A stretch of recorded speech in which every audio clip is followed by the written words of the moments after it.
Okay, so exercise 2.2 first question చేస్తున్నాం second ఎక్సర్సైజ్లో. ఈ క్వశ్చన్స్లో మనకి ఏం డిఫరెంట్గా ఉంది, ఇక్కడ ఇది ఒక ఫ్రాక్షన్, ఇది ఒక fraction, left hand side 2 fractions ఇచ్చారు, రైట్ హ్యాండ్ సైడ్ కూడా 2 ఫ్రాక్షన్స్ ఇచ్చారు. ఇలా ఫ్రాక్షన్స్ ఇచ్చినప్పుడు మనం ఫస్ట్ లెఫ్ట్ హ్యాండ్ సైడ్కి 2 ఫ్రాక్షన్స్ది డినామినేటర్ సేమ్ చేయాలి, రైట్ హ్యాండ్ సైడ్ కూడా డినామినేటర్ సేమ్ చేయాలి. డినామినేటర్ సేమ్ చేయడం అంటే ఏంటి, ఎల్సిఎం ఫైండ్ అవుట్ చేయడం.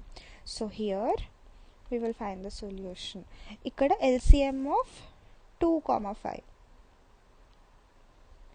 ఇక్కడ LCM of 2,5 is 10, LCM of 3,4 is 12.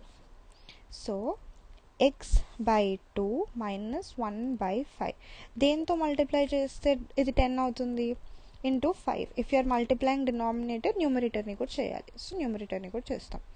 ఇక్కడ 5 ఉంది, దీన్ని into 2 is equal to x by 3 plus 1 by 4. So that will be 5 into x is 5x minus 2 by 10.